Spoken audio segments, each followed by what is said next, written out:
Alors, bonsoir tout le monde. Bienvenue dans le Web Journal de Radio-Québec, édition du 31 août 2025. Aujourd'hui, c'est un Web Journal un peu dark, Alexis. On s'en excuse, mais il faut faire ça une fois de temps en temps. C'est du bien et du... tu sais, c'est un Web Journal, c'est comme un film. On va passer par la gamme des émotions. Et donnez-moi un pouce en haut pour le son, l'image. Et donc, on va parler beaucoup de santé et d'immigration, en fait. Il se passe des choses incroyables en santé et je pense, quand je vois tout ce que RFK fait en santé, c'est honnêtement, je l'ai déjà dit en ondes d'ailleurs, ce gars-là est vraiment mon héros. Ben, je veux dire, mon héros,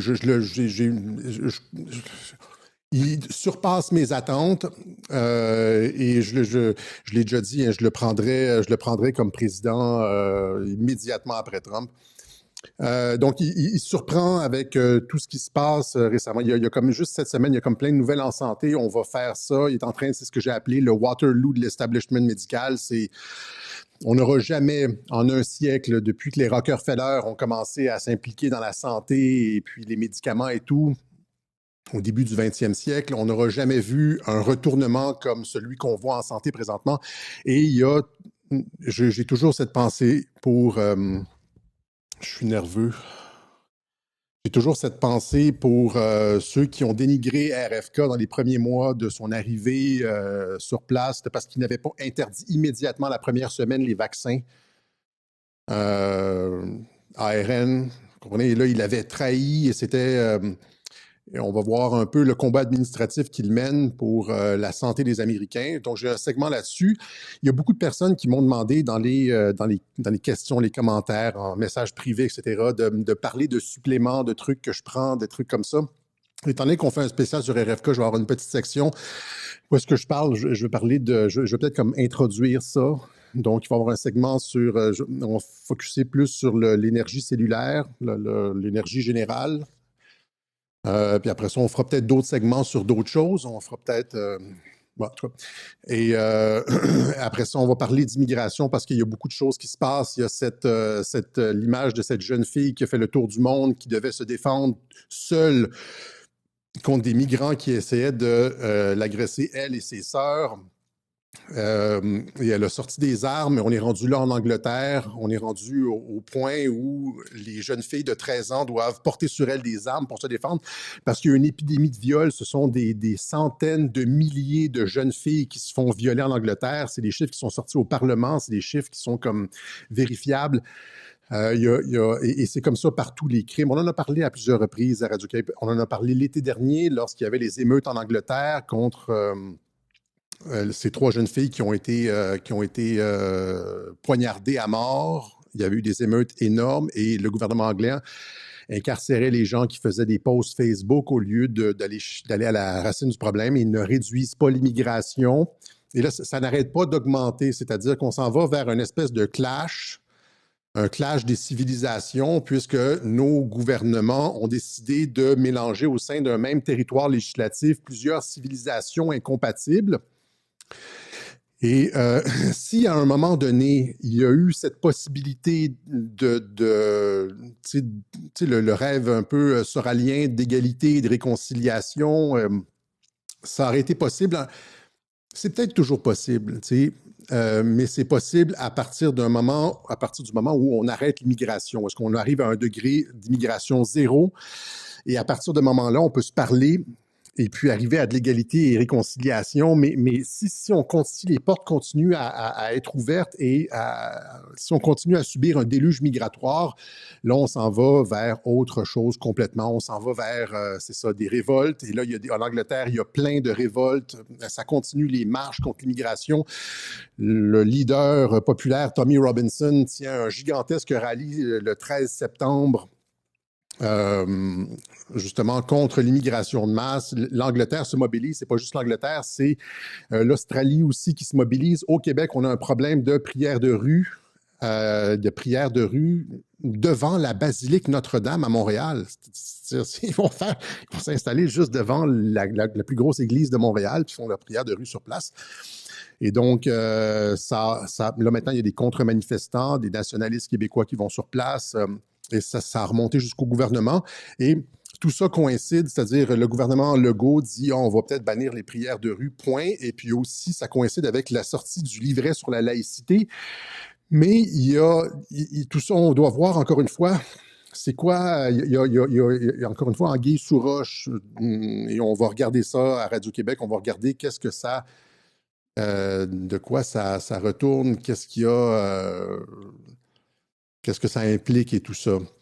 Donc, santé et immigration, surtout, dans les autres nouvelles, il y a George Soros qui a été pointé du doigt par Donald Trump. George Soros qui est responsable en grande partie de ces... On en a parlé dans le web journal Alligator Alcatraz, qui est en partie, qui a, dès le début des années 90, formulé la théorie de la société ouverte et sommé ou a comme suggéré à l'OTAN de prendre la responsabilité d'ouvrir les sociétés, finalement de les détruire, hein, parce qu'une société ouverte, ça ne peut pas exister.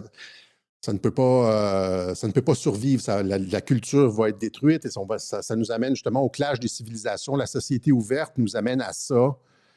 Et donc, ça a toujours été l'objectif. Et donc, mais là, Trump qui le pointe du doigt, il est impliqué dans le renversement de gouvernement, de révolution colorée.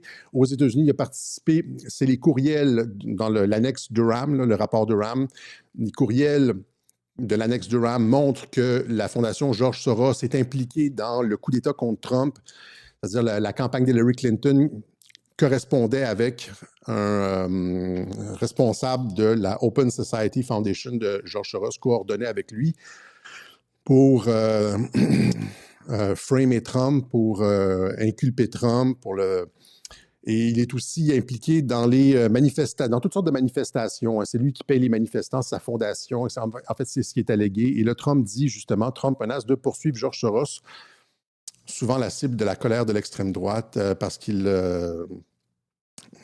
c'est ça. Donc, tout ce qui va à l'encontre de la société ouverte et ce que Trump essaie de faire. Mais c'est compliqué avec George Soros parce que j'ai déjà dit, et là, les gens me trouveront bizarre, j'ai déjà dit à plusieurs reprises dans les web journaux que je pensais que George Soros avait été arrêté aux alentours de peut-être décembre 2017. Et début 2018, il y avait des messages qui allaient dans ce sens-là, et puis qu'il avait été, qu'on l'avait comme, qu'on le tenait, tu vois, comme un peu comme d'autres, comme Robert Mueller, etc., parce qu'il avait fait, j'ai expliqué ça à plusieurs reprises en 2018 et 2019, etc., il avait fait des sorties publiques qui allaient exactement dans le sens de Donald Trump. Il était ouais, c'est ça, avec les caravanes de migrants et tout, parce que je ne veux pas refaire le cas George Soros ici, mais pour moi, c'est pas entièrement certain, là, mais dans la logique des personnes qui sont contre toi, que tu veux les retourner, les contrôler, les utiliser à ton avantage, plutôt que les détruire, c'est ce que j'ai expliqué dans les web journaux précédents, eh bien, George Soros, c'est une des pièces maîtresses à retourner, comme le PDG de BlackRock, etc. Et donc, c'est ça. Donc, je dis que c'est un petit peu plus compliqué que ça. Je sais que les personnes qui se moquent de moi, disent « Avec Alexis, tout est contrôlé, etc. » Ouais, quand tu as un plan millimétrique mis en œuvre par des militaires, ouais, il n'y a pas grand-chose qui sont laissés au hasard. Dans une guerre de 5e génération, c'est qui que tu vises? Tu vises pas les soldats ennemis, tu vises pas...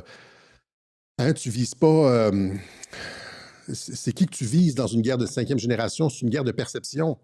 Donc, dans une guerre de 5e génération, dans une guerre hybride, dans une guerre de 5e génération, c'est des personnalités comme Larry Fink de BlackRock, George Soros, ce sont eux, ils sont des éléments déterminants dans la guerre de 5e génération, et tu ne veux pas les détruire, tu veux les retourner à ton avantage. Et donc, nécessairement, si des années à l'avance, avant une reconquête des institutions, tu te lances dans un plan... C'est d'abord un plan là, de reconquête des institutions, mais tu dis, lui, numéro 1, lui, numéro 2, il faut les retourner, on va l'utiliser comme ça, etc. C'est comme ça que tu fabriques ton plan. En tout cas, moi, c'est ça que je ferais. Ceux qui comprennent pas ça, heureusement, sont pas dans la game, ils sont pas des décideurs, puis ils ont pas été des concepteurs du plan. Si on se serait basé sur eux, on serait encore au 18e siècle. Mais voilà, où on serait encore prisonnier des mondialistes. C'est des gens qui sont facilement manipulables. Yuval Noah Harari disait, les humains sont des animaux piratables. Ces gens-là ont parti du lot. Et donc... Le moment Waterloo de l'establishment mondialiste. Mais avant ça, je vais devoir faire un petit aparté sur Jean-Dominique Michel. Malheureusement, je sais que vous n'aimez pas ça. Mais il va falloir le faire parce qu'il surenchère, il continue à insinuer que Trump couche avec des petites filles et c'est extrêmement pernicieux son truc. J'avais fait une sortie contre Mike Borowski dans un des web journaux. Vous aviez pas vraiment aimé ça. Ben en fait, certaines personnes, c'est pas tout le monde aime, c'est juste on se rappelle des commentaires. Mais à sa décharge, Mike Borowski a fait son mea culpa, il a dit « Ouais, je me suis trompé », il a pris en compte des éléments que les gens lui ont apportés, puis il a dit « Je me suis trompé, Trump… » Et donc, félicitations à Mike Borowski pour ce revirement, ce mea culpa, etc. C'est probablement un signe d'intelligence. Et donc, mais ce n'est pas le cas pour Jean-Dominique Michel, qui a rejoint officiellement le camp des Black Pill. Et je vais devoir faire ça. Et donc, donnez-moi le 5 minutes qu'il faut pour le faire, là, parce qu'il faut que vous compreniez, étant donné que ça vient de notre camp, supposément de notre camp. Encore une fois, dans une guerre de 5e génération, qu'est-ce que l'ennemi fait? Ben, c'est qu'il essaie de retourner. Il fait exactement, c'est l'effet, c'est le contraire. C'est-à-dire que les mondialistes ont perdu à cause d'une stratégie de guerre de l'information sur Internet. Et donc, Trump qui essaie de revirer les Soros et les Larry Fink de ce monde, etc. Du côté des mondialistes, ce que tu veux faire, c'est retourner des influenceurs sur Internet. Et ça a l'air que Jean-Dominique Michel fait partie de ceux qui ont été retournés sur Internet avec ses propos. Et c'est extrêmement pernicieux, sa façon d'opérer, parce qu'il dit, genre, je ne suis pas dans la pensée sectaire, je me pose des questions, mais c'est tout à fait faux. Il fait des affirmations, il répond, il est extrêmement pernicieux. Et généralement, ce qui est dangereux avec ça, c'est que ça passe pour un certain nombre de personnes. Tu sais, des personnes très, très gentilles, là, que si tu leur dis n'importe quoi avec un sourire, ça va passer. Si tu montres que tu donnes la parole à tout le monde, ça va passer. Mais après ça, genre, le venin est rentré. C'est-à-dire que si tu veux empoisonner quelqu'un, hein, tu sais, du cyanure, tu mets pas du cyanure, tu veux pas que ça goûte le cyanure, tu veux mettre ça comme, tu veux ajouter un petit peu de sucre pour faire passer ça. C'est ça qui fait Jean-Dominique Michel. Il dit oh, je me pose des questions. Mais c'est pas vrai. Il ne se pose pas des questions. Il affirme que Trump couche avec des petites filles, que Trump est un vote en guerre, etc., contre toutes les preuves. Et donc, il va beaucoup plus loin même que les médias traditionnels. C'est ça qu'on doit comprendre. Et donc, allons-y avec lui. C'est dans le dernier web journal, j'avais montré la photo de Jacques Villeray. C'était en fait François Pignon. C'est pas Jacques Villeray. Et j'avais fait la blague, est-ce que c'est le jeune Jean-Dominique Michel? Les gens m'ont dit ah, Alexis, tu t'es trompé. Comment? Je veux dire, un petit effort, la gang. Là. Je ne me suis pas trompé. C'était un clin d'œil. Mais là, on se pose quelle question? Je veux dire, quelle est allons-y comme ça, quelle est finalement la vraie nature de Jean-Dominique Michel? C'est Hannibal Lecter ou François Pignon? On voudrait que ce soit François Pignon. Vous me pardonnerez, cette gauche. On voudrait que ce soit François Pignon, mais ce n'est pas le cas. Et donc, on va faire ça avant de passer à RFK. On va aller à Jean-Dominique Michel. Je vais tout de suite... il faut le faire occasionnellement, comme je l'ai fait avec Mike Borowski, comme on l'a fait avec... Et là, les gens disent liberté d'expression. Mais Alexis, il a la liberté d'expression. Ben oui, il a la liberté d'expression. Il peut dire ce qu'il veut, puis moi, j'ai le droit de répondre. Comme lors de la COVID, Olivier Véran avait la liberté d'expression. Il pouvait dire ce qu'il voulait sur la COVID et on pouvait le reprendre, n'est-ce pas? Même chose avec Horacio Arruda. Quand Horacio Arruda racontait des conneries, on le reprenait, on prenait ses clips, puis on le reprenait, et puis il y a la liberté d'expression. Ils peuvent dire ce qu'ils veulent, puis nous autres aussi, on peut dire ce qu'ils veulent. Mais quand quelqu'un dit de la bullshit, au sujet de la COVID ou des choses comme ça, ou la petite Greta Thunberg, on la reprend, mais on peut aussi reprendre Jean-Dominique Michel quand il raconte des âneries épouvantables.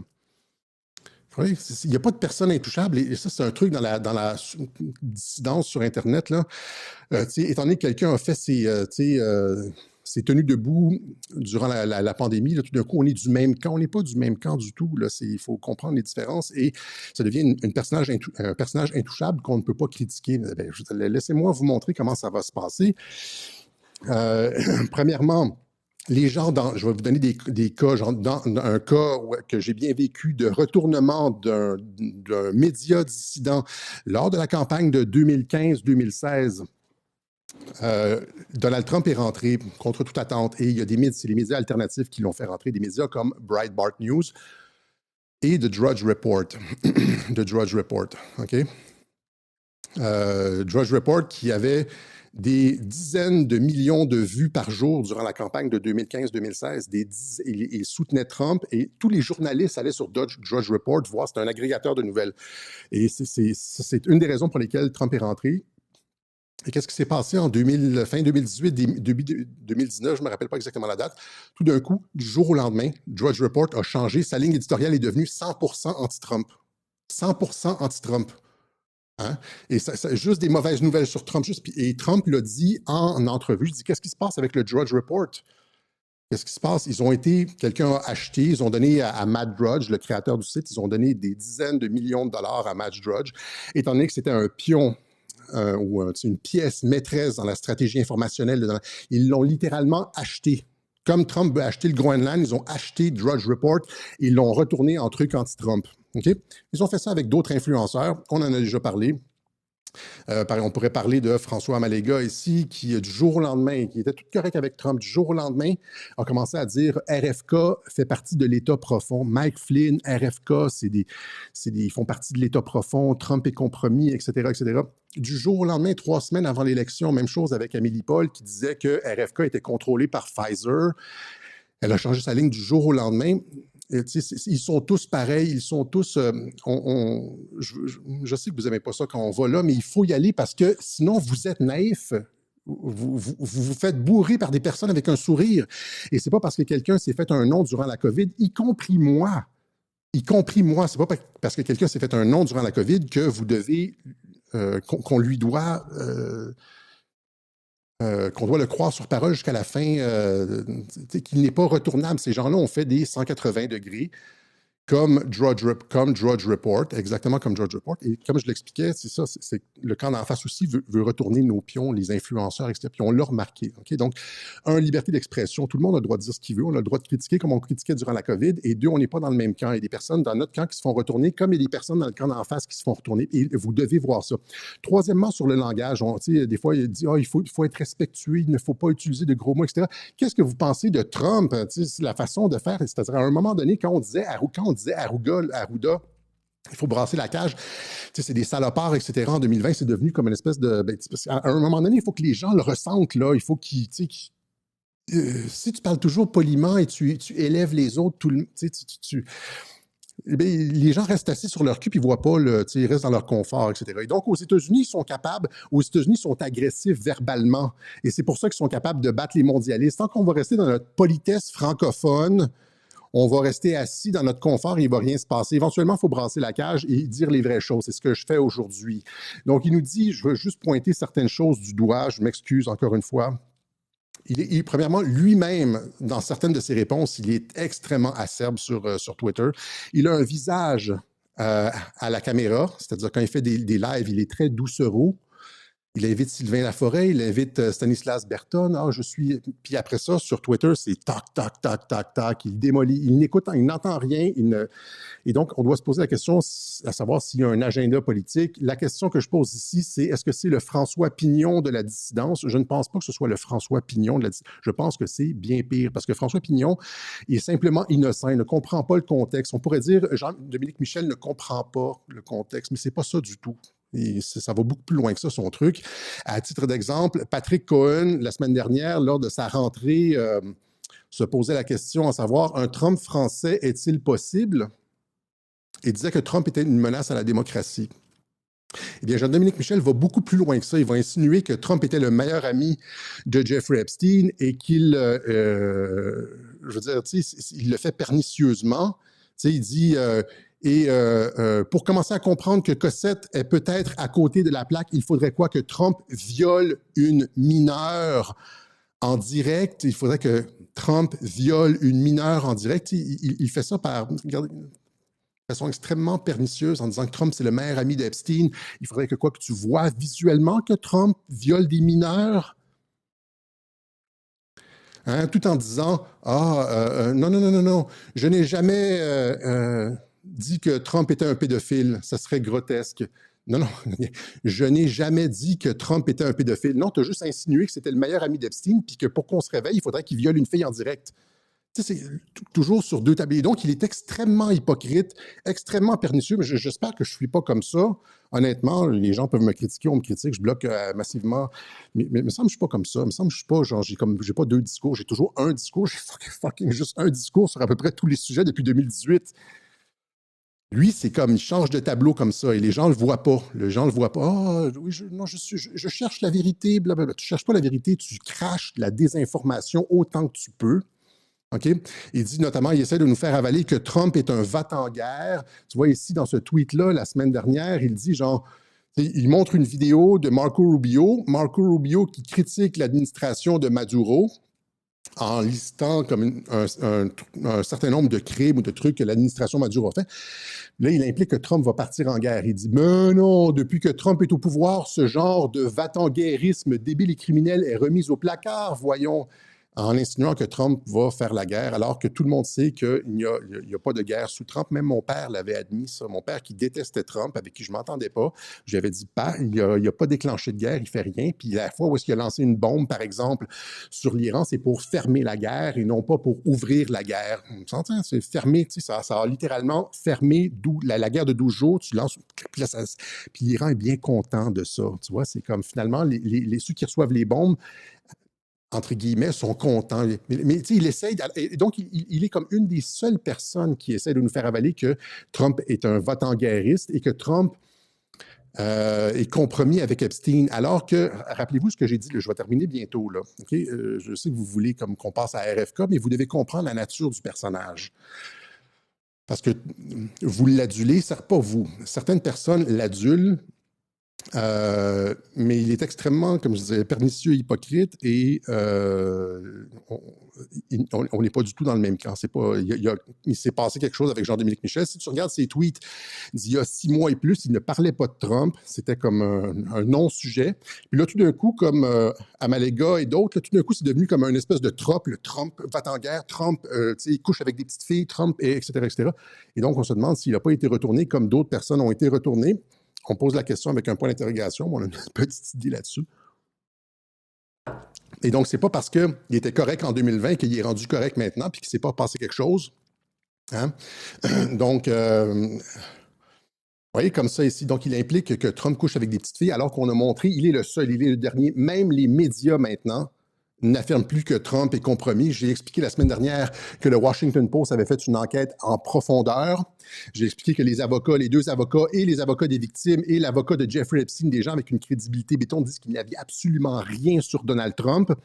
On a parlé des victimes elles-mêmes, Jennifer Giuffre et puis l'autre aussi, Solberg. On dit qu'il n'y avait rien.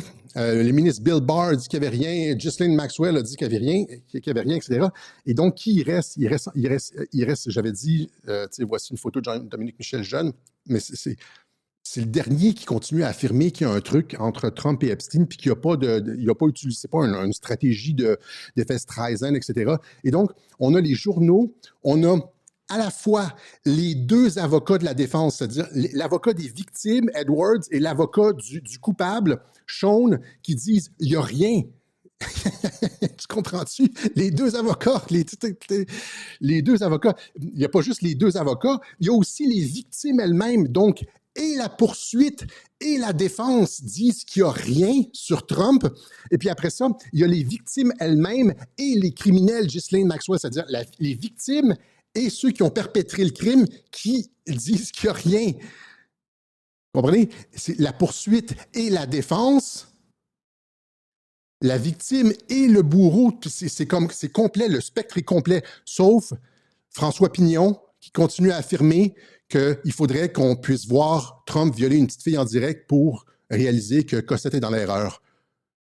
À quel point c'est... Mais là, rendu là, est-ce qu'il est réellement innocent? Est-ce que c'est réellement la trope, là? Est-ce que c'est réellement François Pignon ou c'est plus pernicieux que ça? OK? Et là, je lui ai remis le nez dans son caca la semaine dernière en montrant une de ses vidéos où il dit « L'enfant a une sexualité ». Jean-Dominique Michel défend la sexualité des enfants tout en accusant Trump d'être un pédophile. Là, il s'insurge. J'ai affirmé exactement le contraire. Blablabla. Il s'est pris la tête avec Ariane Bileran sur la sexualité des enfants. Il l'a même bloqué. Donc, Ariane Bileran qui dit « Il n'y a pas de sexe ou on ne doit pas parler de sexe avec les enfants ». Marion Sigaud qui dit exactement la même chose. Il s'en insurge. Parce que même si Jean-Dominique Michel, dans son propos sur la sexualité des enfants, ne dit pas genre les enfants sont sexuels et donc on devrait avoir des rapports avec eux. C'est pas ça qu'il dit, là. J'essaie pas d'insinuer ça du tout. Mais juste le fait de dire les enfants, puis vous voyez, ça a un lien avec le sujet juste le fait de dire les enfants ont une sexualité, ça mène à une prise de contrôle de l'État. C'est-à-dire que tu as des scientifiques qui vont dire oui, les enfants ont une sexualité, puis là, après ça, tu as tout l'État qui arrive, sexualité des enfants de 0 à 12 ans, ça rentre dans le curriculum scolaire, etc., etc. Que savoir sur la sexualité de mon enfant? Vous voyez, et puis là, à partir du moment où est-ce que tu fais comme Jean-Dominique Michel, tu dis les enfants ont une sexualité, ben là, tu rends ça objectif et objectivement contrôlable et théorisable, et tu annonces, tu lances une prise de contrôle de l'État, c'est-à-dire tu permets scientifiquement une prise de contrôle de l'État, le consentement lié à l'intimité, décidé pour évoquer le sujet avec son enfant. Regardez les petits dessins, c'est pour les enfants de 8 ans, là. OK? Et donc, juste le fait de théoriser une sexualisation de l'enfant, ça nous amène à une prise de contrôle de l'État, finalement, comment dire, l'OMS et tout ça, tout en affirmant, en tout cas, et ça, c'est sans compter le fait que Jean-Dominique Michel était un bon ami de Gabriel Metzneff. Gabriel Metzneff, visé par une deuxième enquête pour viol sur mineur. C'est un bon ami de Gabriel Metzneff. Il me semble que tu lances pas des pierres quand tu es dans une maison de verre, Jean-Dominique Michel. Tu accuses Trump d'être un ami d'Epstein, mais tu es toi-même l'ami de Gabriel Metzneff, un des pédophiles les plus connus en France. Il y a eu un clash à l'émission, je me rappelle plus c'est laquelle, entre Denise Bombardier et Metzneff. Elle l'accusait justement parce que lui s'en vantait de coucher avec des petites filles de 12-13 ans dans ses livres. Il s'en vantait. Dans les années 70, là, il se vantait de ça dans ses livres. Une belle petite fille de 12 ans, blablabla. Et Jean-Dominique Michel était son ami. Hein? Donc, respectueusement, est-il vrai que Michel Maffesoli était un proche de Gabriel Metzneff? Ils ont été relativement proches à une époque, moins proches toutefois que Trump et Epstein. Et comme Trump, ça n'implique pas évidemment que Maffesoli est... Et lui, c'est un proche de Maffesoli. C'est ça, je m'excuse. C'est pas Metzneff, c'était Maffesoli. Et donc, mais c'est ça, le fait de parler de sexualité, ça ouvre la porte à une prise de contrôle de l'État. Ouais. Et donc, tout ça pour dire, et ça, c'est sans compter, genre, le fait qu'il ne tient pas en compte tous les ordres exécutifs qui ont été signés par Trump. Tous les ordres exécutifs qui ont été signés par Trump sur la traite d'enfants, etc., puis toutes les mesures prises par l'administration Trump, il va continuer à affirmer que Trump, le lien avec Epstein, etc. Et donc, voilà, je vais terminer là-dessus, tout ça pour dire que ce qu'il affirme quand il dit, genre, il faudrait qu'on voit Trump violer une petite fille pour se... C'est bien pire que Trump-Hitler, et ça veut dire que tout ce que Trump fait, ça remet en cause tout ce que Trump fait. Ça remet en cause tout ce que Trump fait. C'est-à-dire que Trump est un pédophile, ami d'Epstein, donc il est contrôlé. C'est bien pire qu'Hitler, là. Il est contrôlé, c'est un pervers narcissique, il viole les enfants dans son sous-sol. Et là, donc qu'est-ce qu'il fait avec RFK, etc.? Et donc, c'est ce que je voulais... tout ça sans prendre aucune considération de ça ici. Le fait que tout le monde éclaire Trump, des victimes à la poursuite de la défense, les victimes et les bourreaux, tout le monde, lui, continue. Alors, on espère qu'un jour, il fera un mea culpa comme Mike Borowski, mais on ne retient pas notre souffle. Allons-y, tassons ça. Allons-y avec ce qui se passe avec RFK cette semaine. Je m'excuse pour ce long aparté. Ce long aparté sur... mais il fallait que je le claire. Ça me pèse sur la conscience, il fallait que je le claire. Donc, RFK, 4 énormes... nouvelle cette semaine. Donc, RFK exige maintenant des programmes d'études en nutrition dans les écoles de médecine. Hein? Et donc, voyez, si les médecins affirment que l'initiative de Kennedy en faveur de l'éducation nutritionnelle en médecine est une bonne idée, en théorie. Et ici, vous voyez, RFK s'attaque aux recommandations alimentaires américaines parce que RFK affirme que 60% des Américains souffrent de maladies chroniques et que d'inflammation, de maladies chroniques, d'obésité, etc.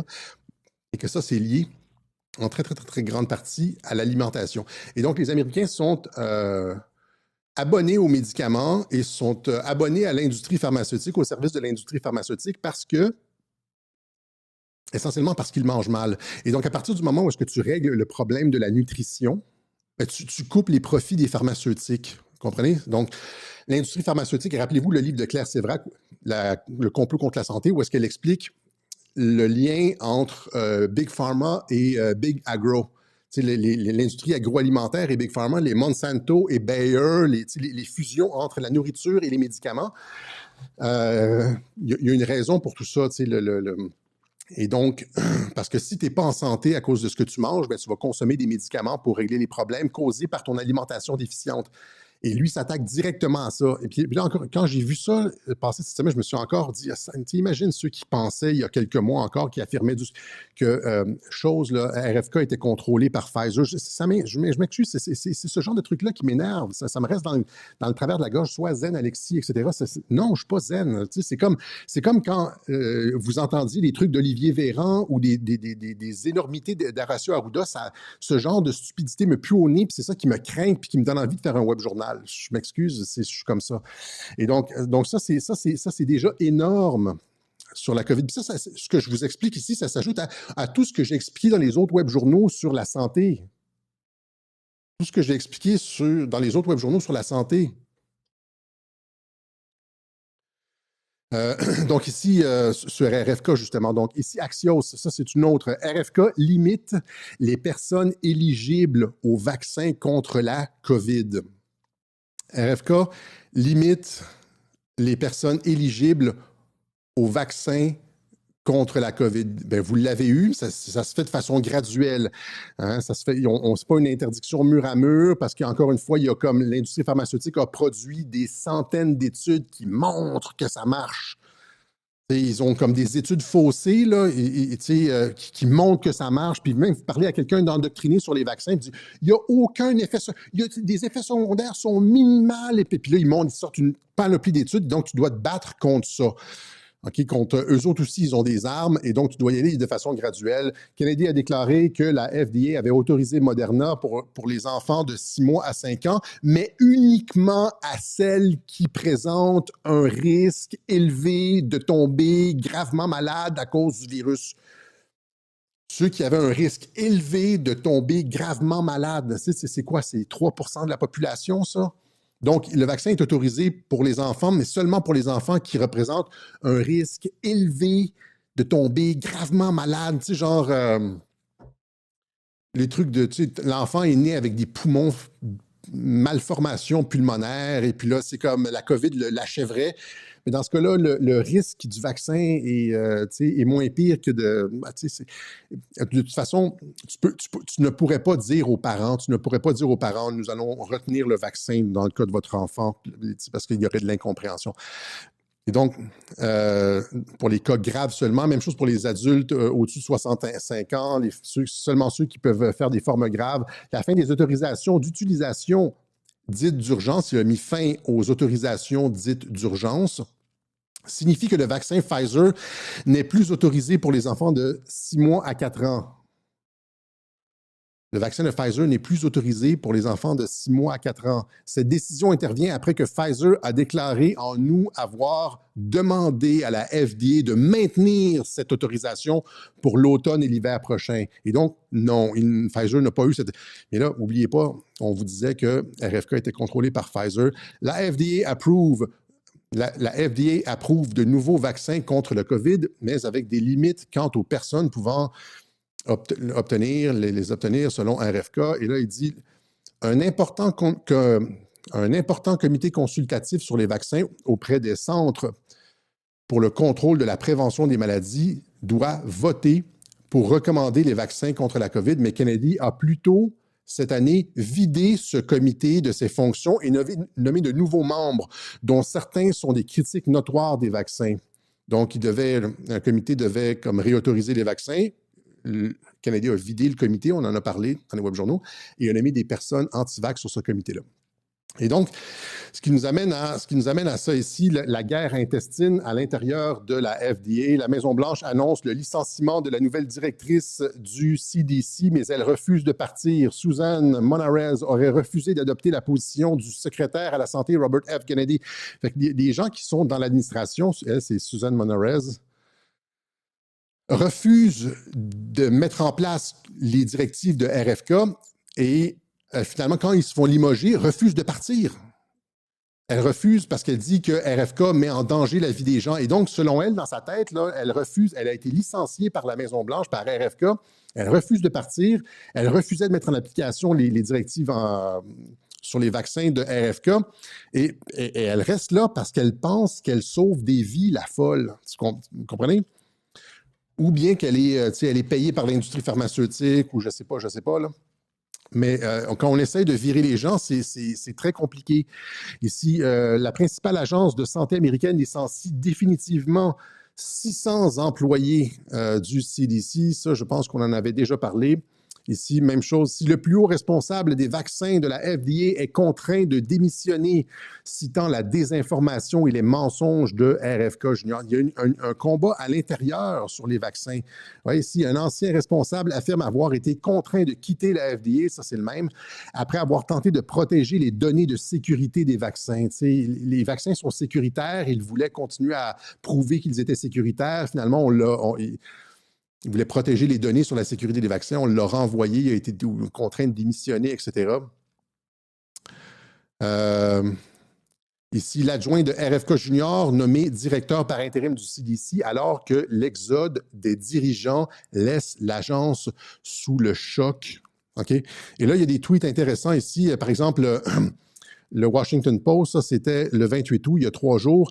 3 hauts dirigeants du CDC qui ont démissionné ont déclaré au Washington Post qu'on leur avait demandé de participer à un processus de recommandation de vaccins non scientifiques qui, selon eux, pourraient nuire à la santé des Américains. Ils ont démissionné, ils ont admis au Washington Post qu'on leur avait demandé d'autoriser des vaccins de façon non scientifique. Et là, les langues se délient sur ce qui se passe à l'intérieur de la FDA, du CDC, etc. Il y a des enquêtes qui sont ouvertes aussi. Ça, c'est Robert Malone, qui est maintenant sur le comité consultatif des vaccins. Il dit « La véritable raison des récentes démissions du CDC est que le sous-comité de l'AICP, l'AICP, c'est l'organe qui est là pour autoriser les vaccins, vérifier la sécurité des vaccins, c'est le comité consultatif sur les pratiques de vaccination qui autorise les vaccins, la sécurité des vaccins. Donc, la véritable raison des récentes démissions du CDC est que le sous-comité du ACIP sur les vaccins contre la COVID a reçu l'autorisation d'enquêter sur la sécurité et l'efficacité des vaccins contre la COVID. Et donc là, ils enquêtent sur la sécurité. Il va y avoir une enquête approfondie sur la sécurité et l'efficacité des vaccins contre la COVID. Pas juste selon les dires de Pfizer et Moderna. Or, répète Malone, ils savent que la situation était compromise, que la vérité allait éclater et qu'ils devraient rendre des comptes. C'est pour ça qu'ils démissionnent. C'est pour ça que les gens démissionnent. Parce qu'ils savent qu'ils vont devoir alors rendre des comptes. Il suffit de lire le mandat récemment approuvé pour ce sous-comité pour tout comprendre. OK? Donc, ça c'est énorme. Et finalement, oui, donc ils sont en train de vider complètement les agences, faire des enquêtes sur les vaccins, etc., etc. Ça, c'est en plus de limiter l'accès aux vaccins COVID. Ça se fait de façon graduelle, comprenez-vous ça? Et après ça, autre chose, RFK qui jette encore un autre pavé dans la mare cette semaine, alors qu'il y a eu je ne sais pas, c'est rendu la 8e ou 9e fusillade de la part d'un trans aux États-Unis. On dirait que maintenant, presque toutes les fusillades proviennent de trans. Et il n'y a personne qui se pose de questions là-dessus. Or, RFK a pointé l'éléphant dans la pièce, c'est-à-dire RFK attribue la violence aux armées, la violence armée aux antidépresseurs.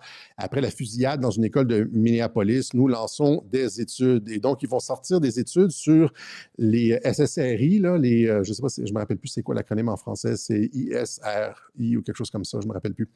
RFK enquête pour savoir si les drogues consommées lors de la transition de Robin Westman ont joué un rôle dans la fusillade de masse de Minneapolis, parce que les SSRI, ça c'est la version anglaise, là, les SSRI, c'est des antidépresseurs, etc., sont présents dans pratiquement, en tout cas, dans une très grande quantité de fusillades. Vous voyez, ça, c'est tous les trans qui ont procédé à des fusillades, et aussi d'autres tireurs avant les trans étaient tous sur des SSRI, des antidépresseurs.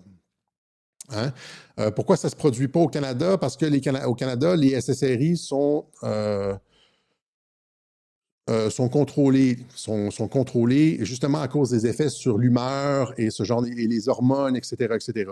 Et donc, mais aux États-Unis, on prescrit ça de façon beaucoup plus libérale, beaucoup plus facile, et ça produit et là, mais ça fait longtemps qu'on en parle des SSRI puis des fusillades. Ça fait 10 ans que j'entends ça, les SSRI, les fusillades.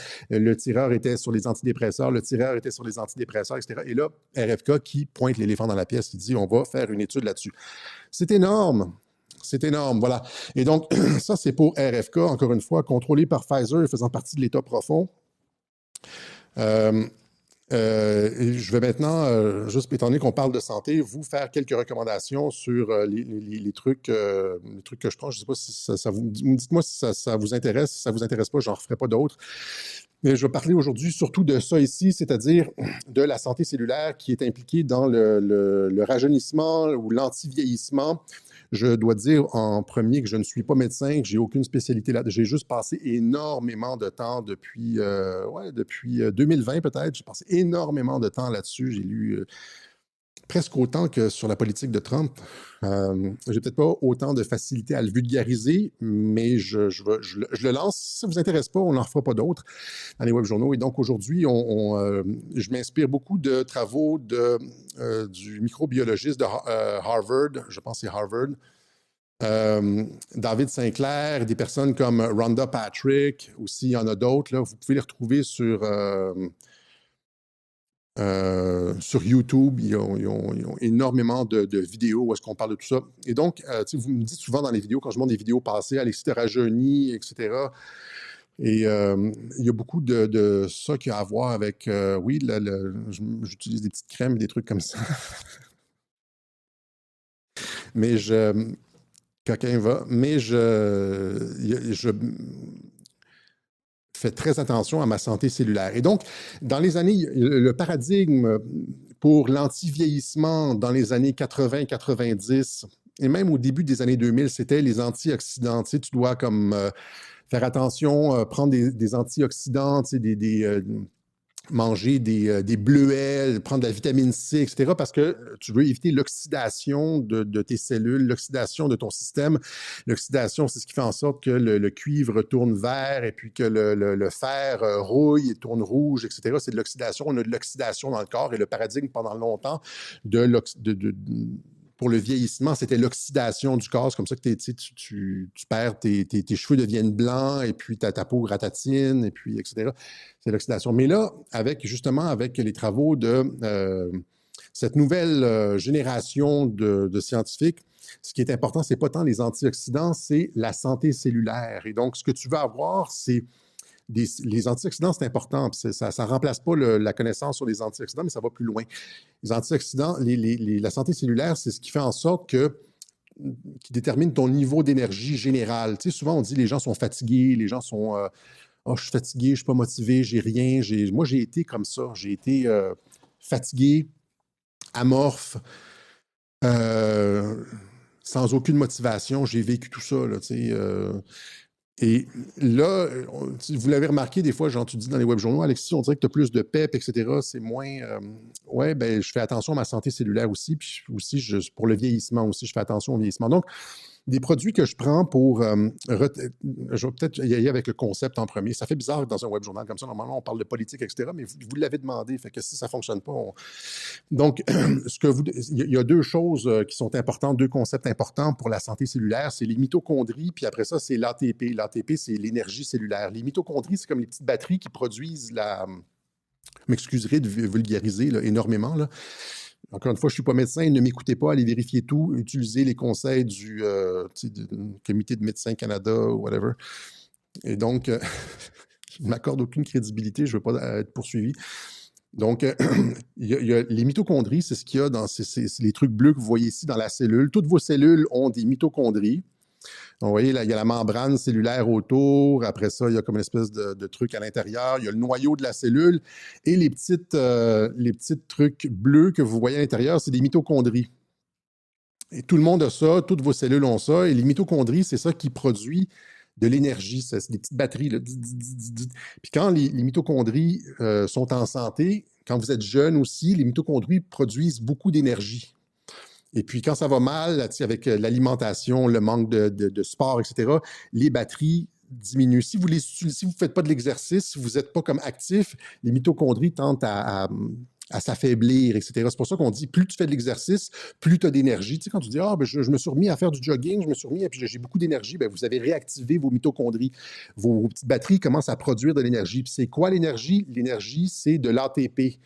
C'est ça, l'énergie cellulaire, c'est ça, c'est ATP, adénosine triphosphate, ATP, ça c'est l'énergie cellulaire. Si vous allez un petit peu loin dans la longévité, les trucs de longévité, vous allez voir, vous allez tomber sur ces expressions-là, mitochondrie, ATP. Donc, ce qui est important, si vous voulez maximiser votre énergie cellulaire, c'est les mitochondries et l'ATP. Qu'est-ce que ça fait si vous maximisez votre énergie cellulaire? À quoi ça fait bizarre? Non, encore une fois, je me sens vraiment bizarre de parler de ça, alors que normalement, on parle de politique, puis qu'après, on va parler d'immigration, mais whatever.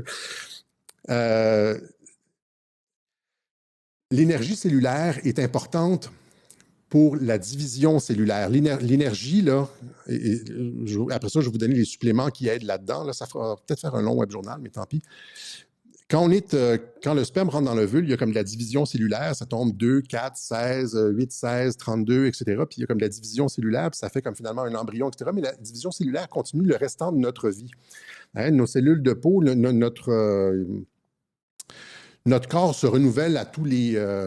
notre peau se renouvelle, je pense, à toutes les 5 ou 6 semaines. On change complètement nos cellules à toutes les 5 ou 6 semaines. Et... etc. Et donc, comment on se renouvelle? Ben, c'est que les cellules se divisent en deux, puis se divisent les cellules initiales, il y a les cellules souches initialement, je ne veux pas rentrer là-dedans, mais c'est de la division cellulaire. Et quand votre cellule a moins d'énergie, quand votre cellule, par exemple, de peau, ou votre cellule de cheveux, ou votre cellule d'os, ou votre cellule de tendon a moins d'énergie, parce que sa mitochondrie fonctionne moins bien, là, tu vieillis, t'es comme, eh bien, quand elle divise en deux cellules moins fortes. Puis là, ces deux cellules-là moins fortes, s'ils continuent à avoir moins d'énergie, vont se diviser en 4 cellules moins fortes, puis en 8 cellules moins fortes. Puis c'est comme ça qu'on vieillit, puis c'est comme ça qu'on commence à avoir des rides, puis c'est comme ça qu'on commence à avoir des cheveux blancs et tout ça. Parce que quand il y a de la division cellulaire, les cellules faiblissent puis se reproduisent moins bien. Elles se reproduisent avec des défauts. T'sais, au lieu de se reproduire parfaitement, là, pop, pop, pop, pop, pop, elles se reproduisent avec des défauts. Et donc, si tu veux que tes cellules, là c'est ça le concept, si tu veux que tes cellules se reproduisent parfaitement, comme quand il y a de la division cellulaire, tu veux que les cellules produisent d'autres cellules bonnes et fraîches et jeunes ou identiques à elles-mêmes, sans défaut. Tu dois avoir un haut niveau d'énergie cellulaire. Ta cellule, tes mitochondries doivent être au maximum, ton ATP doit être au maximum, etc., etc. Je ne sais pas si ça fait, vous comprenez un peu. Si la cellule a un bon niveau d'énergie, elle va mal se reproduire, puis elle va faire comme des défauts dans sa reproduction cellulaire. Si au contraire, si elle a un haut niveau d'énergie, elle va produire des beaux doublons. Fait que ce qu'on veut pour ne pas vieillir, c'est que nos cellules aient un haut niveau d'énergie puis produisent des beaux doublons, des beaux quadruplex, etc. Et donc, il y a des produits qui aident à ça, dont RFK a fait la promotion. Par exemple, le bleu de méthylène, on en a parlé. J'en ai ici, bleu de méthylène. Okay? Ça aide à restaurer les fonctions mitochondriales. Vos petites batteries, là, ça aide à stimuler les batteries. Ça aide à la production de l'ATP, l'énergie cellulaire, etc. Et puis ça réduit aussi le stress oxydatif comme les antioxydants. Donc, c'est une espèce de truc extrêmement utile. Je ne vais pas dire miracle, mais c'est extrêmement utile, bleu de méthylène. Après ça, il y a un autre... Aujourd'hui, on va juste parler de l'énergie cellulaire. Après ça, il y a un autre produit, la vitamine B9, MTHF, qui aide dans la synthèse et la réparation de l'ADN et la division cellulaire, puis qui aide aussi à combattre la fatigue. MTHF, la B9, c'est ce qu'on appelle aussi de la folate. Comme ça. Une petite goutte, surtout quand tu es jeune, tu n'as pas besoin de ça, mais passé 40 ans, ça change tout. Là. Tu vas te sentir moins fatigué. Là. Si tes mitochondries, si tu fais de l'exercice, puis tu prends des suppléments, puis tu manges bien, ben tu vas voir un changement complet dans ta vie entière, même dans ta cognition. Après ça, on pourra parler des hormones, ça c'est un autre truc, là, parce que l'énergie et les hormones, ça affecte la façon dont on pense. Tu sais, les personnes qui sont toujours négatives, là, la biologie affecte ça. Après ça, il y a du NMN. J'en ai déjà parlé. Ça, c'est le truc de David Sinclair, NMN. En fait, j'aurais dû faire un web journal là-dessus au complet, là, mais étant donné qu'on parlait de RFK et de la santé, je me suis dit qu'on a NMN. OK, ça, c'est un truc qu'on retrouve dans le brocoli. En fait, c'est NMN, le NR et la B3. Au début, c'est de la vitamine B3. Tu ajoutes un truc à la B3, ça devient du NR. Puis après, tu ajoutes un truc au NR, ça devient du NMN. Du NMN, c'est une poudre comme ça. Pure NMN.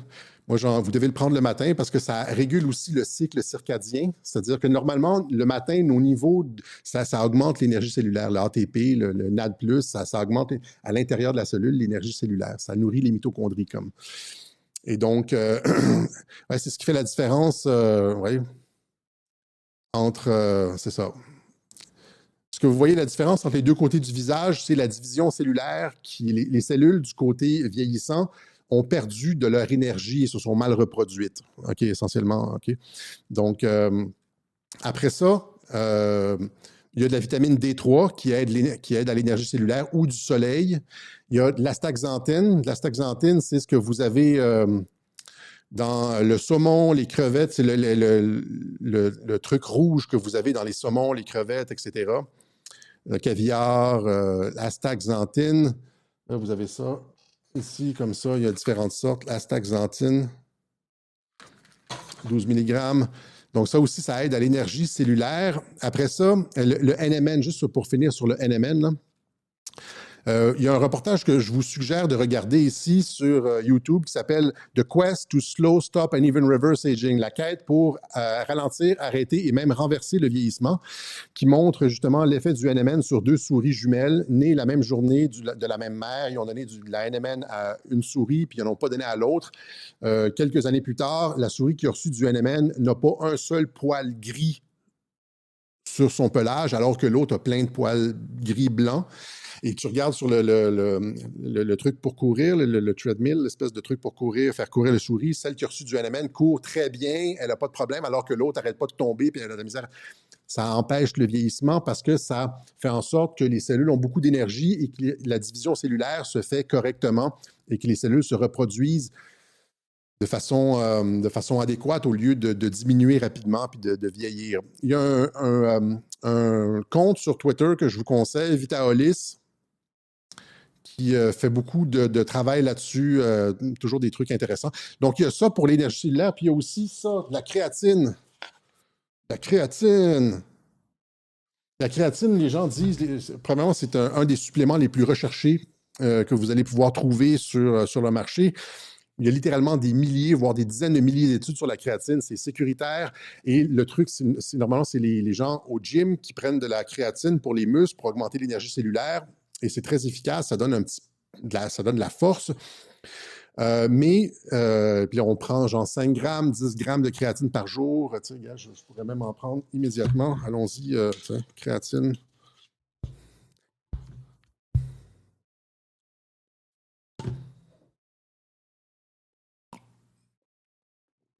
Mais des personnes comme Rhonda Patrick, le docteur Rhonda Patrick, on parle d'études, montre des études où jusqu'à 20-30 grammes de créatine, en fait, c'est très efficace parce que les premiers 5 à 10 grammes de créatine, c'est les muscles qui vont absorber ça. Mais après ça, quand tu prends 15, 20, 25, 30 grammes de créatine, après ça, ça va jusque dans le cerveau. Et ça augmente ta fatigue mentale.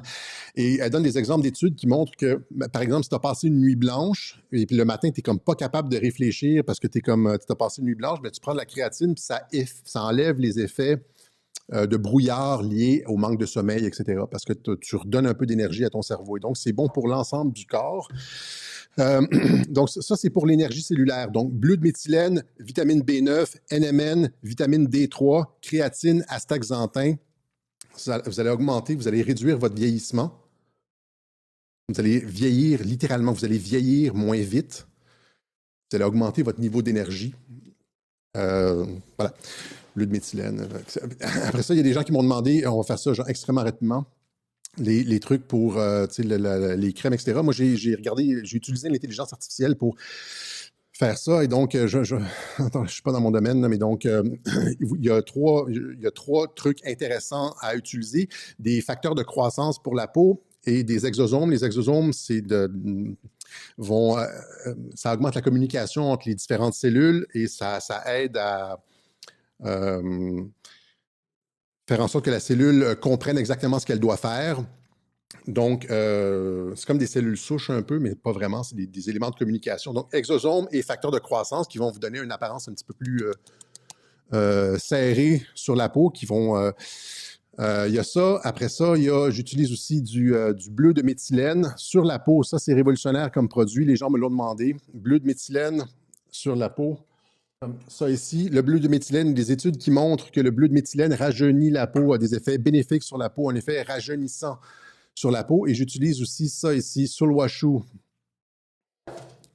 C'est une marque coréenne et c'est basé, c'est du ginseng, c'est scientifique, c'est du ginseng. Et donc, et tout ça fonctionne les uns, ça s'imbrique, toutes ces composantes-là s'imbriquent les uns avec les autres. C'est-à-dire que les facteurs de croissance exosomes, ici TNS Advanced Serum, TNS Advanced Serum, plus est-ce qu'il n'y a pas de contradiction, puis ça fonctionne de façon synergétique. Et finalement, après ça, tu utilises du rétinaldéhyde, pas du rétinol. Du rétinol, c'est dans les années 90. Maintenant, c'est rétinaldéhyde. Donc, bleu de méthylène, rétinaldéhyde qui augmente la circulation cellulaire, c'est-à-dire ça va le rétinaldéhyde va enlever les vieilles couches, va pas enlever les vieilles couches de peau, mais va stimuler la production de nouveaux collagènes. Okay? Le rétinaldéhyde. La meilleure marque pour ça, c'est Medicate. Medicate. Comme ça, la plupart de leurs produits, ils ont ils ont des trucs qui sont pas disponible au Canada. S'il y a des concentrations très élevées de rétinaldéhyde, vous les commandez aux États-Unis, puis vous allez les chercher à la frontière. Ça aussi, donc Calésim, ça aussi, c'est quelque chose de très intéressant. Calésim. Et là, je me sens mal parce que je ne suis pas supposé parler de ça. Et plus, au moins, 1 gramme de protéines par livre de votre poids. Ça veut dire, si vous pesez 150 livres, 150 grammes de protéines par jour. 150 livres, moi, je suis comme au-dessus de 200, donc mettons 220 grammes de protéines par jour. Donc, si vous mangez pas suffisamment de viande, vous prenez des trucs comme ça. Et voilà. Et donc, ça, c'est ce qui fait en sorte que vous gardez votre santé, sinon vous perdez vos muscles, vous vous affaiblissez, votre énergie diminue, puis après, vous vous demandez comment ça se fait que vous pensez que Trump est un pédophile et puis que RFK fait partie de l'État profond. Non! OK, that's it.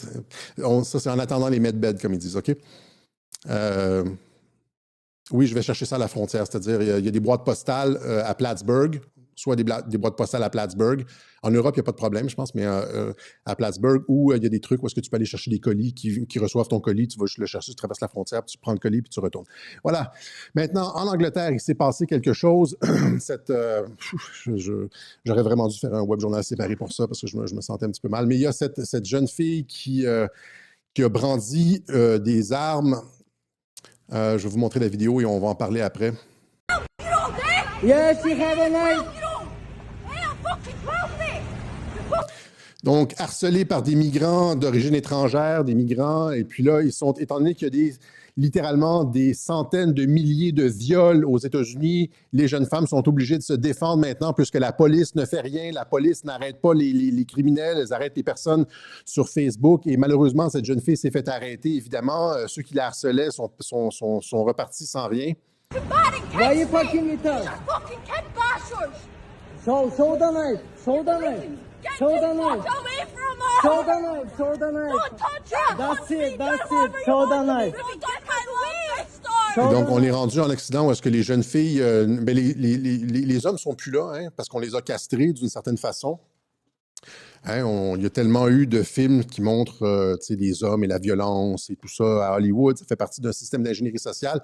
Les filles, maintenant, se font violer, sont laissées à elles-mêmes et sont obligées de se défendre avec des trucs comme ça. Et c'est devenu viral. Il y a eu comme littéralement des centaines de mimes, des centaines d'images de cette fille-là qui prend les choses en main. Et là, il y a les gens qui...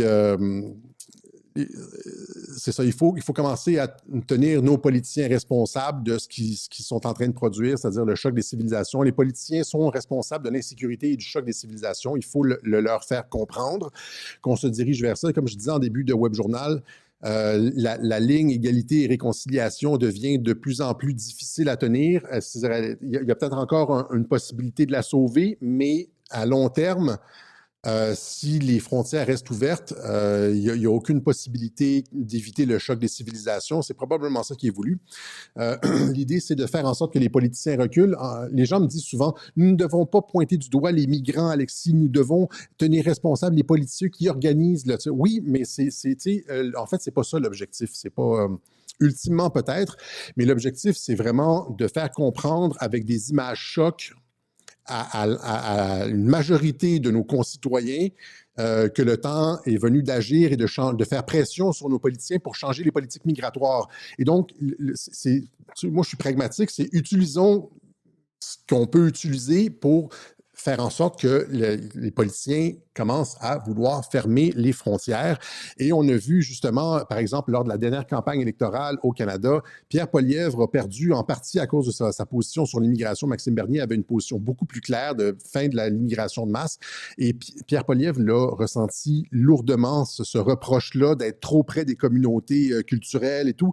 Et là, vous voyez, ça c'est cette semaine, les travailleurs étrangers temporaires volent les emplois des jeunes, prétend Poilievre. Et ça fait 2-3 fois qu'on voit Poilievre qui a changé sa ligne sur l'immigration parce qu'il a perdu à cause de ça. Et donc, il faut faire en sorte que nos politiciens payent. Les politiciens qui défendent l'immigration payent le prix aux élections et pour faire en sorte qu'ils veuillent changer leur ligne. OK? Et donc, il y a cette jeune fille-là, etc. Puis de l'autre côté, au Québec, il y a un autre événement où il y a eu les prières de rue qui ont encore une fois... c'était pas comme ça, hein, il y a 2 ans à Montréal, ça a commencé et ça change pas mal de choses. Ça devient difficile de tenir une ligne, encore une fois. En tout cas. Et ce qui est important, donc, c'est de faire bouger la fenêtre d'Overton là-dessus, sur les questions d'immigration, sensibiliser une majorité des citoyens afin qu'ils ne prennent position forte contre l'immigration de masse. Et là, donc, les prières de rue qui ont fait beaucoup jaser. Et le gouvernement Legault ici qui dit « Prières de rue, le gouvernement Legault s'apprête à les interdire ». Mais c'est pas vraiment ça, en fait, c'est du vent parce que le ministre Roberge a produit un rapport sur la laïcité où on laisse le soin aux municipalités de légiférer. Et là, si tu laisses le soin aux municipalités de légiférer sur les prières de rue, ce que ça fait, c'est qu'à partir du moment où tu as une communauté culturelle qui prend le contrôle de la mairie, ben tout d'un coup, les prières de rue sont autorisées. Et donc, ça, c'est une autre chose qu'on doit comprendre, c'est que quoi qu'on mette de l'avant comme mesure, quoi que, que les descendants des Français d'Amérique et leurs alliés là, mettent de l'avant comme mesure, ça sera toujours temporaire. Ça va toujours être une mesure qui va dépendre de la démographie, parce qu'à partir du moment où est-ce que tu prends contrôle, démographiquement, tu as suffisamment de votes, tu prends le contrôle d'un conseil municipal, comme ça se passe en Angleterre, avec Sadiq Khan, avec les autres, et là, tu changes les lois. Éventuellement, la tendance va faire en sorte que les lois vont changer, même au niveau national, alors que la démographie s'effondre et que la démographie exogène explose. Et donc, quelques mesures que ce soit qu'on mette de l'avant, laïcité, blabla, tu ne comprends pas, Alexis, tout le monde va être sur un pied d'égalité, etc. C'est juste temporaire. Dans 20 ans, 30 ans, 40 ans, quand ils vont avoir des majorités, ils vont changer les lois, ils vont faire ce qu'on veut. Et donc, ce qui nous amène à... Je vais revenir à ça, mais ce qui nous amène à ça ici, j'ai souvent dit que Andrew Breitbart avait été une inspiration pour moi. C'est lui qui a parti le site Breitbart News, Andrew Breitbart. D'où vient Steve Bannon, entre autres, il vient de Breitbart News, et d'où vient aussi James O'Keefe, c'est un des protégés de Andrew Breitbart. Vous voyez ici le jeune O'Keefe avec Andrew Breitbart, il y a plus de 10 ans, un journaliste d'investigation. Andrew Breitbart a dit « La politics is downstream from culture ». J'ai déjà expliqué ça, donc la culture, la politique est en aval de la culture. En premier, il y a la culture, les changements culturels, et après ça, finalement, les changements politiques se transforment par la suite. avant les changements politiques, il y a toujours un changement de culture. La culture est en amont. La politique est en aval. Et ça vient d'Andrew Breitbart. C'est lui qui a inventé ce concept-là. Et c'est ce qui a été utilisé par la gauche beaucoup, beaucoup, beaucoup. C'est-à-dire qu'ils vont changer la culture en premier, puis après ça, on va changer la politique, mais c'est les droits, puis etc. Puis là, tout le monde est comme, ça a l'air naturel, parce que la culture a été changée préalablement à travers Hollywood, à travers le système scolaire, à travers les médias, etc. C'est pour ça que tu veux contrôler le divertissement, les médias, le système scolaire, etc., parce que tu changes la culture. Puis après ça, la politique, ça devient un jeu d'enfants par la suite. Les enfants qui sont présentement endoctrinés dans les écoles du Québec, en France, etc., plus tard, là, quand ils vont arriver, ils vont garantir beaucoup de sièges à Québec solidaire. C'est comme on les forme. Ce qui est enseigné dans le curriculum, là, c'est essentiellement la plateforme de Québec solidaire, les marxistes au Québec. Là, et donc, mais là, ce qu'on voit avec justement toute la question de l'immigration, ce dont j'ai parlé dans Alligator Alcatraz, c'est que il y a la politique, en amont, il y a la culture, mais en amont de la culture, il y a la démographie. Ça, c'est l'élément qu'on amène. On va ajouter une pierre à ce que dit Andrew Breitbart à Radio-Québec. C'est que la démographie est en amont de la culture. Pensez-y 2 secondes, là. C'est-à-dire qu'en premier lieu, il y a la démographie. Après, il y a la culture. Puis après, il y a la politique. Et donc, quand tu prends le contrôle d'un... ça, c'est le maire de Brighton en Angleterre. Il y en a plusieurs des comme ça, genre, c'est des villes à 90% musulmanes. Il y a beaucoup de personnes qui ne parlent même pas anglais. Là-dedans, dans ces villes-là, ils font des lois qui leur ressemblent, etc. Les Anglais sont partis, c'est ce que j'expliquais dans Alligator Alcatraz, puis dans le clip, comment ça s'appelle le clip? Là, je dis la diversité n'est pas notre force. Les gens sortent des ghettos, il y a des ghettos qui se forment, et finalement, ils prennent le contrôle, le conseil municipal prend le contrôle, et éventuellement, au début, c'est municipal, c'est local, c'est une balkanisation du territoire, puis après ça, c'est des régions, puis après ça, c'est, etc., etc. Mais éventuellement, dans 50 ans, et ils le disent beaucoup d'entre eux, dans 50 ans, on va disparaître en tant qu'espèce, en tant que culture et en tant que civilisation, la civilisation européenne. C'est la plus grande civilisation de l'histoire de l'humanité. On pourrait facilement le démontrer. Mais tout ça est comme... on doit prendre conscience de la démographie, que toutes les mesures qu'ils font présentement de laïcité, etc., pour essayer de contrôler les prières de rue, c'est juste des mesures temporaires, c'est des mesures qui sont là tant qu'il reste encore un peu par exemple au Québec, de culture française d'Amérique du Nord. Mais dans 20 ans, à 200, 300 000 immigrants par année, ils vont faire ce qu'ils veulent. Nos trucs de laïcité, ça va leur passer 10 pieds par-dessus la tête, etc., puis ils vont passer les lois qu'ils veulent. Okay, donc, la démographie est en amont de la culture, qui est en amont de la politique. Okay? Donc, cela étant dit, retournons à l'autre ici. Donc, il dépose son rapport, Roberge dépose son rapport sur la laïcité, et là, on dit vers l'interdiction des ports des signes religieux dans les garderies, et ça va avec les prières. Tout ça arrive cette semaine, là, donc l'interdiction des prières de rue, etc. Mais là, on nous dit, c'est ça, c'est les municipalités qui vont légiférer. Et là, Montréal, on est déjà rendu avec des fortes concentrations de personnes d'origine musulmane. Et là, quand on pose à la télévision la question aux 2 candidats à la mairie, qu'est-ce que vous voulez faire avec les prières de rue? Est-ce qu'on interdit? La réponse, étant donné qu'ils ont des électeurs qui sont favorables à ça, ils ne veulent pas avoir l'air de racistes ou whatever, là, eh bien, on se ferme la gueule. Et donc, c'est ça, hein, finalement, c'est la démographie qui détermine la culture et la politique. De réflexion sur la laïcité qui a publié son rapport, et on veut laisser aux villes le soin de légiférer les prières publiques. Doit-on légiférer, oui ou non, les prières publiques à Montréal, M. Rabouin? Écoutez, moi, j'entends beaucoup plus parler de gens qui dorment dans la rue que de gens qui prient dans la rue. C'est vraiment pas ma priorité. OK. Donc, Soraya Martinez-Ferrada, doit-on encadrer ça? Écoutez, on est dans une ville du vivre ensemble.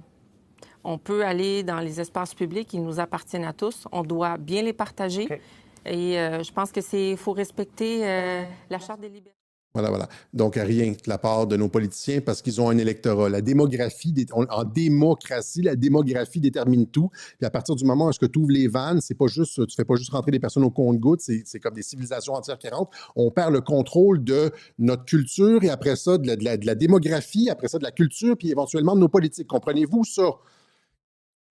Comprenez-vous, tous les défenseurs de la laïcité, que c'est juste un moment dans l'histoire où est-ce que vous avez été majoritaire, puis à partir du moment où est-ce que vous perdez le statut de majoritaire, vous allez perdre le contrôle de la culture, puis vous allez perdre le contrôle de la politique. Et c'est pour ça que j'ai tweeté dans ce sens-là. J'ai dit n'importe quelle mesure temporaire visant à interdire les prières de rue, ça va être juste extrêmement temporaire parce que dans 20 ans, la démographie va faire en sorte que ça va devenir socialement acceptable, culturellement, etc. Et puis qu'on ne pourra pas, politiquement, les gens qui vont vouloir se faire élire ne le feront pas. OK?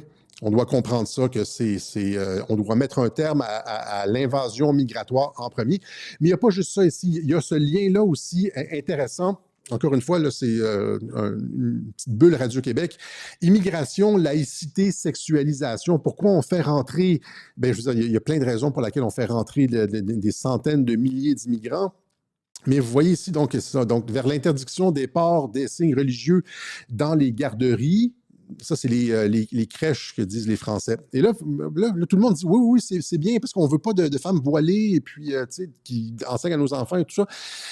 Et puis là, après ça, vous avez ça ici, finalement, dans le rapport, mettre fin à la pratique consistante à écrire aux parents d'élèves pour les informer à l'avance qu'un contenu lié à la sexualité sera enseigné à leurs enfants. Donc, cacher aux parents qu'il y a un contenu lié à la sexualité. Ça, c'est dans la laïcité.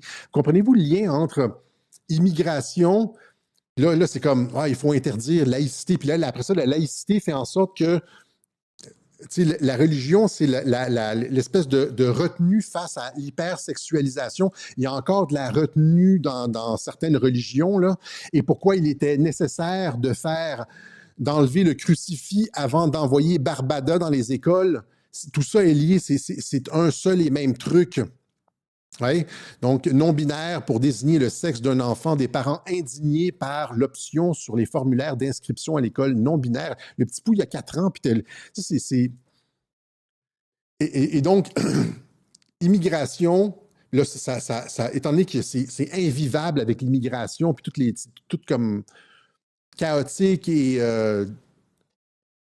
le vivre ensemble, donc la laïcité pour le vivre ensemble, puis la laïcité après ça pour l'hypersexualisation. C'est le nivellement par le bas de la culture. C'est le nivellement parce que la sexualité, c'est le nivellement par le bas ultime. La pornographie, là, c'est le nivellement par le bas. Quand un gars est bien excité, là, c'est comme, il voit pas la couleur ou rien, ou c'est comme... Je parle pas pour moi, je parle... La sexualité, c'est par exemple, comme Gengis Khan, il courait après les Européennes, et puis les conquistadors aimaient bien les femmes mayas, et puis finalement, les Français se sont retrouvés en Afrique. Puis c'est comme, la sexualité, c'est comme le plus petit dénominateur commun de l'humanité. Ils le savent. Je dis ça en rigolant, mais ils le savent. Et donc, il y a cette espèce de nivellement vers C'est pour ça qu'on a une hypersexualisation, tout en détruisant les cultures avec l'immigration et la laïcité, tout en faisant la promotion de la pornographie, de l'hypersexualisation, etc. Tout ça est un seul et même truc. Donc, il y a un lien entre l'immigration et la nécessité de la laïcité, puis la laïcité implique la sexualisation. Et à partir du moment où est-ce qu'on parle de sexualisation des enfants, il faut dire sexualisation des enfants, comme Jean-Dominique Michel, puis après tu dis sexualisation des enfants, puis là, l'État embarque avec des livres et des manuels et des contenus scolaires de sexualisation des enfants. Voyez-vous l'espèce de loop, etc. Voilà.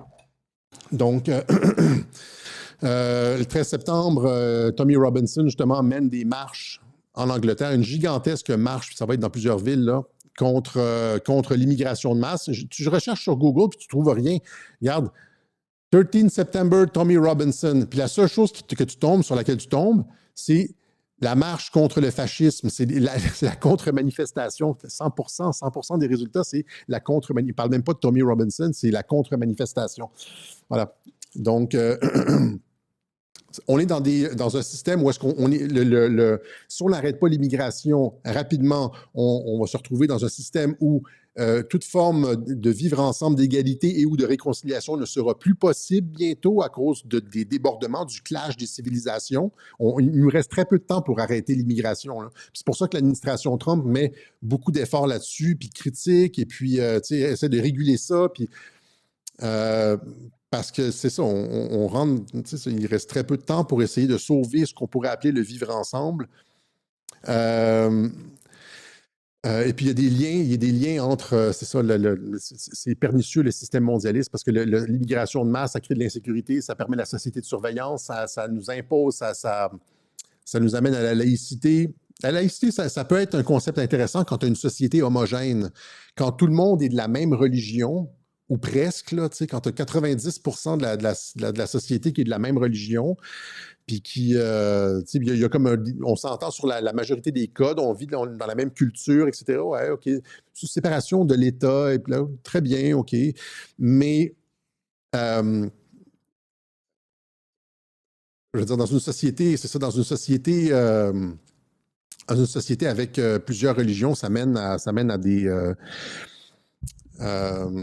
des effets pervers. Puis on regardera de toute façon, regardez, par exemple, la Pologne, la Hongrie, la Lituanie, etc. C'est des démocraties, puis ils n'ont pas une espèce de fixation sur la laïcité, puis ils vivent très bien. Puis c'est justement à cause qu'ils n'ont pas de laïcité que ils sont capables de maintenir leur cohésion. Ils ne sont pas obligés de prendre tous les peuples de la Terre. Ils peuvent dire genre, ouais, non, cette civilisation-là, c'est contre. Nous autres, on a une histoire chrétienne, on est comme... Regardez tous nos noms de rues, les noms des villes, notre histoire, telle place a été fondée par telle personne, et puis et donc on veut garder notre continuité historique. La laïcité, justement, j'ai déjà expliqué tout ça, empêche tout ça. Donc voilà, donc à travers le truc, tout ça s'est produit cette semaine, à travers le cheval de Troie des prières de rue, et le dépôt simultané du projet de loi sur la laïcité, on arrive à des trucs genre, où est-ce que finalement, c'est ça, la religion est le dernier obstacle à la sexualisation des enfants. Si vous y pensez correctement, là, c'est ça, la religion, c'est le dernier obstacle à la sexualisation. Les parents qui refusent, là, souvent, c'est parce que ils ont des principes moraux, parce qu'ils sont religieux, ils sont chrétiens. Même les musulmans, ça inclut aussi les musulmans. Mais parce que les musulmans ont des principes moraux. C'est pas juste des prières de rue. Là. Ils ont même très à cheval sur beaucoup de choses. Et ils ont raison même sur beaucoup de choses. Il n'y a pas juste de la critique à faire sur l'islam. Il y a plein de choses où ils n'ont pas sombré aussi bas que nous, par exemple. Mais il y a un lien à faire entre sexualisation, éducation à la sexualité. Et d'ailleurs, l'éducation à la sexualité est nécessaire. Si vous lisez Le meilleur des mondes, encore une fois, j'ai expliqué ça, là, mais je le refais. Si vous lisez Le meilleur des mondes de Aldous Huxley, c'est Le meilleur des mondes, pas 1984, c'est Le meilleur des mondes, il explique pourquoi il faut que les enfants soient sexualisés en bas âge. Parce que tu veux, dès 3 ans, tu veux qu'ils apprennent à se masturber. Tu veux pas qu'ils aient de capacité de retenue. Tu veux des animaux, tu veux des êtres pulsionnels qui répondent rapidement à leurs pulsions. Quand tu leur dis quelque chose, là, quand tu leur vends un produit, ils le veulent et ils l'achètent tout de suite. Ça fait des consommateurs qui n'ont pas de capacité de... La masturbation fait ça. On pourrait dire la masturbation excessive, là, pour pas que je reçois trop de tomates, là, mais c'est pour en fait, il dit littéralement Aldous Huxley, c'est le plan de la gauche anglaise des années 30. Plus les gens, c'est ça, le nivellement par le bas aussi, plus les gens répondent à leur pulsion. Donc, ils ont une petite affaire, là, comme « Oh, ça chicote, le genre, tu t'en vas te masturber. » C'est comme, tu réponds rapidement à ta pulsion. T'es pas capable ton système nerveux n'est pas capable de se retenir. Or, la retenue, c'est le fondement de la socialisation. C'est ce qui fait en sorte que tu travailles sur le long terme. Tu es capable de retenir l'urgence d'avoir un résultat immédiat pour tes trucs. Vous comprenez? Tu sais, c'est comme... souvent, les jeunes, on dit, ils veulent avoir des résultats immédiats. Ils ne sont pas capables de travailler sur le long terme. Mais c'est parce qu'ils ont pas de impulse control. Ils laissent libre cours à leurs impulsions. Et ça, c'est expliqué, laisser cette volonté des mondialistes de faire en sorte qu'on a une population qui laisse libre cours à ses impulsions Ça a été expliqué dans Le meilleur des mondes et ça commence avec l'incitation à la masturbation qui est dans les cours scolaires. Moi, j'ai retiré mon fils du cours de sexualisation quand ses amis lui ont dit, ils nous ont incité à nous masturber, ils nous disaient que c'était correct de se caresser, etc. C'est de l'incitation à la masturbation parce qu'ils veulent, comme l'explique dans Le meilleur des mondes, créer des êtres pulsionnels. Et pour avoir des cours où est-ce qu'on incite des gens à la masturbation, il faut faire sauter la religion, les principes moraux, où est-ce qu'il y a de la retenue, parce qu'il y a de la retenue dans la religion, non, qui mène à la socialisation et au travail sur le long terme. Et ça passe par, maintenant, comme la laïcité. C'est pour ça que la laïcité détruit les religions. Tu utilises l'immigration pour faire en sorte que non, on ne peut pas vivre ensemble sans laïcité. Donc, laïcité est obligatoire pour... Dans la laïcité, tu as le truc, genre, où est-ce que tu veux détruire les religions parce qu'il y a de la retenue qui mène à la sexualisation. Et la sexualisation qui t'amène à des êtres pulsionnels, qui t'amène au meilleur des Je suis pas fou, là. Il faudrait que je fasse un web journal où est-ce que je l'explique très, très, très tranquillement. J'espère que vous avez compris. J'espère que vous avez compris. Il reste quoi? 1h23. On va arrêter ici. On va juste dire, en pensant à cette jeune fille qui n'avait aucun homme pour la protéger, qui était agressée par des migrants dans une stratégie de clash des civilisations, on va lui dédier ce clip-là de Mel Gibson dans Braveheart. Sons of Scotland, I am William Wallace. You've come to fight as free men. Free men you are. What will you do without freedom? Will you fight? Fight and you may die. Run. You'll live. Unleash the wild. And dying in your beds, many years from now, would you be willing to trade all the days from this day to that for one chance, just one chance, to come back here and tell our enemies that they may take our lives, but they'll never take our freedom! Laissez-les pas détruire la civilisation occidentale, OK?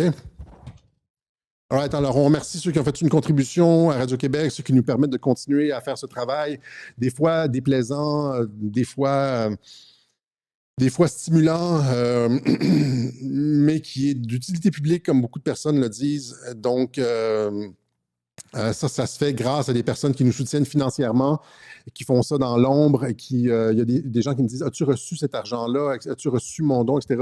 Des fois, je suis sur le bord de répondre ou je prends la notification comme sur mon cellulaire à un feu rouge, puis j'oublie de répondre, je m'excuse. Là, et donc, on vous remercie tous, ceux qui nous appuient, ceux qui font en sorte que Radio-Québec existe. Je pense qu'encore une fois, on fait une différence majeure dans la guerre de l'information et contrairement à beaucoup, on n'est pas revirable. Nous autres, ils savent, la seule chose qu'ils peuvent faire, c'est nous détruire. Nous ne pourrons pas nous revirer à Radio-Québec. On ne changera jamais notre ligne à Radio-Québec qui est la même depuis 7 ans, depuis bientôt 8 ans. Et vous allez avoir toujours du langage direct à Radio-Québec. On va jamais essayer de sauver, genre, un web journal comme ça où est-ce que je critique Jean-Dominique Michel. Il y a une partie des auditeurs qui n'aiment pas ça, puis qui nous financeront pas, puis qui vont se désabonner, etc. Mais on n'a jamais fait dans de la cheap communication pour des clics et ou pour sauver notre financement. On n'a jamais fait ça. On a une espèce d'intégrité où est-ce qu'on va directement à l'essentiel, puis on dit ce qu'on pense. Puis vous allez toujours avoir ce qu'on pense à Radio-Québec. Jamais genre on n'est peut-être pas assez diplomatique. Des fois, on panique, puis c'est comme... Mais c'est ça. Donc, vous allez toujours avoir ça, de l'authenticité à Radio-Québec. Et donc, pensez à nous soutenir si ce n'est déjà fait. On parle aux 90%, 98%, 99% des gens qui écoutent comme ça. On le fait à la fin, on devrait le faire au début, mais les gens qui ne l'ont jamais fait, des fois, il y en a un ou une qui se dit « Ouais, c'est vrai, il a dit ça, et puis ça fait 3 ans que je l'écoute, et puis je n'ai jamais pensé, et puis voilà. » Donc, pensez à nous. L'information sans compromis, Radio-Québec, sans gants blancs. Et pensez à Trump qui est combatif.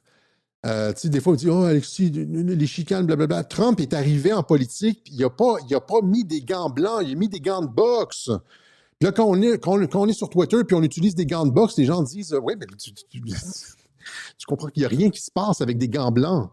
Il n'y a rien qui change avec des gants blancs. » Il n'y a rien qui change avec des gants blancs. Je ne suis pas Gandhi, fuck. Peut-être plus tard, quand je parlerai de philosophie, vous trouverez genre, ah oui, il est rendu sage, etc. Mais pas en politique. Si tu veux que les choses bougent, il faut que tu brasses la cage. That's it. Il faut que ça déplaise, il faut que les gens pensent. Puis si tu veux que les gens réfléchissent, il faut que tu les secoues un peu, sinon ils sont dans leur divan, puis ils sont juste comme, oh, tu utilises un langage que... Non, pas toi, puis pas toi, là. Pas... Mais je parle d'autres personnes. Fait qu'il y a Alexis Cossette-Trudel, casier postal 32017, Saint-André, Montréal-Québec, H2L, 4Y5. Différentes façons de nous aider. On donne toujours les références sous nos vidéos par transfert Interact. Bitcoin, PayPal, carte de crédit, etc. Ce n'est pas possible sans votre soutien. Voilà. J'ai été voir, on va terminer là-dessus, 27, il me reste encore une minute peut-être, le film F1 avec mon fils hier.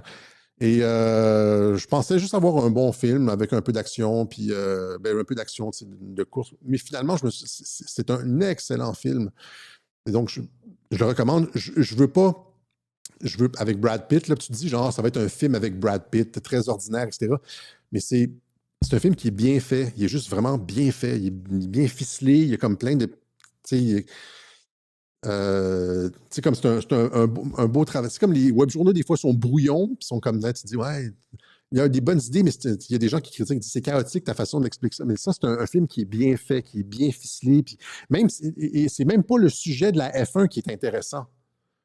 C'est même pas le sujet de la piste de course, c'est la façon dont le scénario est fait. Moi, si j'ai pas un scénario intéressant, je décroche rapidement. C'est pas un film avec beaucoup d'effets spéciaux, mais c'est juste vraiment, tu as l'impression que c'est un film de qualité, là, et donc je le recommande pour ceux qui ne l'ont pas vu. F1 avec Brad Pitt et Javier Bardem. Voilà, c'est ce qu'on a pour vous aujourd'hui. Désolé encore pour la partie déplaisante du web journal et dites-moi ce que vous pensez. Je vous ai parlé du supplément. Dites-moi ce que vous en pensez. Si vous voulez, il y a d'autres trucs comme ça. J'ai parlé de l'énergie cellulaire, mais il y a aussi les hormones. Voilà. On lance ça. Allez, on se donne rendez-vous une autre fois, au maximum dimanche prochain pour une autre édition du Web Journal de Radio-Québec. Salut!